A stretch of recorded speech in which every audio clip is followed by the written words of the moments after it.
ताहिर हुसैन के घर में ले जाया गया और ले जाने के बाद जो रिपोर्ट आई है, पोस्टमार्टम की रिपोर्ट ये बताती है कि 51 बार अंकित शर्मा जी को चाकुओं से गोदा गया। वो दर्दनाक और पीड़ादायक दृश्य पूरे देश ने देखा है। मुझे नहीं लगता ऐसा कोई भी इंसान होगा जिसकी आंखों में आंसू नहीं आ गए होंगे उस दृश्य को देखकर।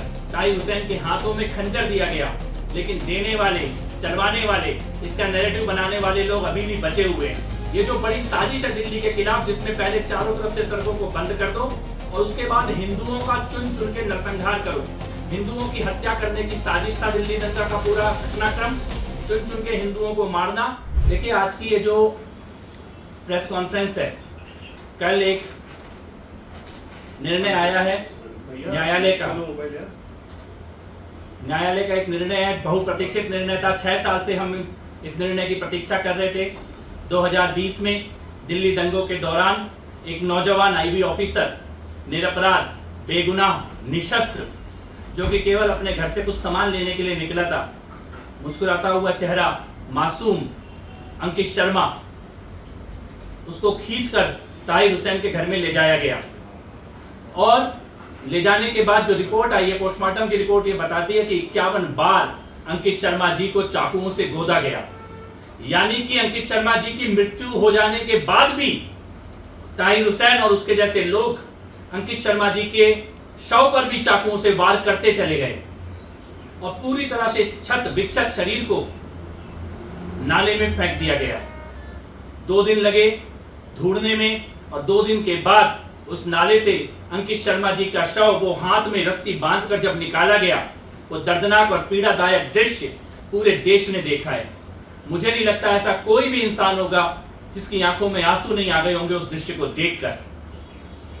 ताहिर हुसैन इस हत्या में शामिल है, ये कल न्यायालय ने साबित किया है, दोषी करार दिया है ताहिर हुसैन को। हमारा ये मानना है कि इस मामले में ये rarest of the rare murder है और ताहिर हुसैन के द्वारा और उसके साथियों के द्वारा और उनके मास्टरमाइंड्स के द्वारा दिल्ली में एक भयानक साजिश रची गई थी। हम ये भी मानते हैं कि ताहिर हुसैन केवल एक्टर है, इस पूरे घटनाक्रम का डायरेक्टर कोई और लोग हैं, मास्टरमाइंड कोई और लोग हैं। ताहिर हुसैन के हाथों में खंजर दिया गया, लेकिन देने वाले, चलवाने वाले, इसका नैरेटिव बनाने वाले लोग अभी भी बचे हुए हैं। उमर खालिद जैसे लोग, जिनको बचाने के लिए आज भी नैरेटिव बनाया जा रहा है। ताहिर हुसैन लगातार उनके संपर्क में था और ऐसे ही लोगों ने लोगों को भड़काने का काम किया, हथियार लेकर सड़कों पर निकलने के लिए उकसाया, पुलिस वालों के ऊपर हमला करने के लिए उकसाया। जिन लोगों ने सड़कें बंद की थी, उन्हीं लोगों ने आग लगाई, उन्हीं लोगों ने दंगे किए, उन्हीं लोगों ने हत्याएं की। सड़क बंद करने के लिए जो लोग बैठे थे, जिन बस्तियों से सड़क बंद करने वाली भीड़ निकली थी, जिन गलियों से सड़क बंद करने वाले लोग निकले थे, उन्हीं बस्तियों से दंगा करने वाले, हत्या करने वाले, आग लगाने वाले दंगाई निकले थे। उन्हीं मोहल्लों से, उन्हीं बस्तियों से वो लोग निकले थे जिन्होंने हत्याएं की और उन्हीं में से एक ताहिर हुसैन और उसके साथी थे। इसीलिए ये जो लार्जर कॉन्स्पिरेसी है, ये जो बड़ी साजिश है दिल्ली के खिलाफ, जिसमें पहले चारों तरफ से सड़कों को बंद कर दो और उसके बाद हिंदुओं का चुन चुन के नरसंहार करो, हिंदुओं की हत्या करने की साजिश था दिल्ली दंगा का पूरा घटनाक्रम, चुन चुन के हिंदुओं को मारना। ताहिर हुसैन के घर में और बाकी जगहों पर जो बम मिले, जो तेजाब मिला, जो पत्थर मिले और जो गुलेल मिली, उसकी फुटेज देश की सारी मीडिया के पास है। ताहिर हुसैन की छत पे लगी हुई गुलेल का निशाना सीधे सामने बना हुआ मंदिर था और ऐसी गुलेल जहां भी थी, उनके निशानों में मंदिर और हिंदुओं के धर्म स्थल थे। जब आग लगाई गई तो जिन दुकानों में सीएए और एनआरसी के खिलाफ नारे लगे थे, उन दुकानों को छोड़ दिया गया और बाकी दुकानों को चुन चुनकर जलाने का काम किया गया। हिंदू व्यापारियों के व्यापारिक प्रतिष्ठानों पर हमले किए गए और उनको जलाया गया। साजिश ये थी कि पहले सड़कों को बंद किया जाए, फिर चुन चुन के हिंदुओं का नरसंहार किया जाए और उसके बाद मजबूर करके हिंदुओं को इस क्षेत्र से पलायन के लिए मजबूर किया जाए। उस साजिश का एक घटनाक्रम था अंकित शर्मा जी का जो हत्या की गई, जो मर्डर हुआ, जिसका दोषी कल ताहिर हुसैन को करार दिया गया है। लेकिन इस मामले में और भी लोग शामिल हैं, वो लोग जो आज भी उमर खालिद को बचाने का काम करते हैं, वो लोग जो ताहिर हुसैन को अभी तक बचाने की कोशिश कर रहे थे।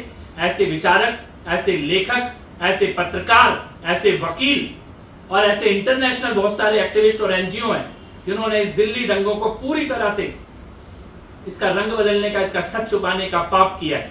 तो आज मैं ये कहना चाहता हूँ, हम सब की तरफ से ये कहना चाहता हूँ, दिल्ली वालों की तरफ से, देश की तरफ से, कि ये अभी केवल एक्टर पकड़ा गया है। अभी इस पूरे दंगों के जो मास्टरमाइंड हैं, जो डायरेक्टर हैं, उनका अभी उनके साथ न्याय होना बाकी है। और कुछ न्याय कोर्ट में होंगे, कुछ न्याय न्यायालय में होंगे, और कुछ न्याय ईश्वर की अदालत में भी होंगे, क्योंकि इतना बड़ा पाप दिल्ली के साथ किया गया है, इसका न्याय अभी पूरा होना बाकी है। आज मैं कुछ सवाल पूछना चाहता हूं अपने आप को। आज जो सनातनी बनने का, सुंदरकांड पढ़ने का ढोंग लगा के जो रंगे हुए सियार घूम रहे हैं, मैं आज उनसे ये सवाल पूछना चाहता हूं कि उस वक्त आपकी सरकार थी, केजरीवाल जी, मनीष सिसोदिया जी, आज पूरी दिल्ली जानती है कि सड़कों को बंद करके हिंदुओं का नरसंहार करने का योजना बनाई गई, प्लान किया गया। तब आपने और आपके उप मुख्यमंत्री ने क्यों सड़कों को बंद करने वाले का समर्थन किया? केजरीवाल के, मनीष सिसोदिया के, संजय सिंह के हाथ हिंदुओं के खून से रंगे हुए हैं। उनके हाथों में हिंदुओं का बेगुनाह, मासूम, निरपराध, निशस्त्र अंकित शर्मा जैसे हिंदुओं का खून केजरीवाल, मनीष सिसोदिया और संजय सिंह के हाथ में है। क्योंकि ऑन रिकॉर्ड है, संजय सिंह ने बार बार 27 फरवरी, 28 फरवरी और मार्च के पहले हफ्ते में ताहिर हुसैन को बेगुनाह कहने का पाप किया। मीडिया में आकर संजय सिंह ने बार बार इंटरव्यू दिए कि ताहिर हुसैन उनके संपर्क में था और ताहिर हुसैन बेगुनाह है। मैं ये पूछना चाहता हूं कि क्या जब ताहिर हुसैन अंकित शर्मा जी को चाकुओं से मार रहा था तो उसके बीच में वो संजय सिंह को फोन कर रहा था? क्या वो संजय सिंह के साथ फोन पे संपर्क में था? क्या संजय सिंह ताहिर हुसैन को बेगुनाह इसलिए साबित करना चाहते थे क्योंकि इस अपराध में डायरेक्टली इनडायरेक्टली कहीं ना कहीं संजय सिंह जैसे लोग भी शामिल हैं, सिसोदिया और केजरीवाल जैसे लोग भी शामिल हैं? आखिर क्यों अरविंद केजरीवाल मुख्यमंत्री के तौर पर उनके मुंह से एक शब्द नहीं निकला अंकित शर्मा जी की हत्या के खिलाफ, एक बयान नहीं दिया उन्होंने? पूरी केजरीवाल सरकार का कोई मंत्री किसी भी हिंदू पीड़ित के घर में मिलने के लिए नहीं गया, उनको न्याय देने के लिए नहीं गया। ये सवाल है जो आज दिल्ली और देश की जनता पूछ रही है कि जो हिंदुओं के बच्चे मारे गए, जिनकी दुकानें जलाई गई, जिनको गोली लगी, जिनको पत्थर लगे, जिनके रिक्शे जले, जिनका व्यापार नष्ट हुआ, जिनके स्कूल बच्चों को स्कूल आने जाने से रोका गया, जिनको बीमारों को अस्पताल जाने से रोका गया, जिनकी सड़कें बंद कर दी गई, उनके समर्थन में केजरीवाल, सिसोदिया, संजय सिंह, आम आदमी पार्टी का कोई भी आदमी क्यों नहीं आया सड़क खुलवाने के लिए? क्यों नहीं आया इस अपराध को रोकने के लिए? क्यों नहीं आया इस साजिश को रुकवाने के लिए? क्यों आपकी आंखों में आंसू नहीं आए अंकित शर्मा जी की हत्या पर?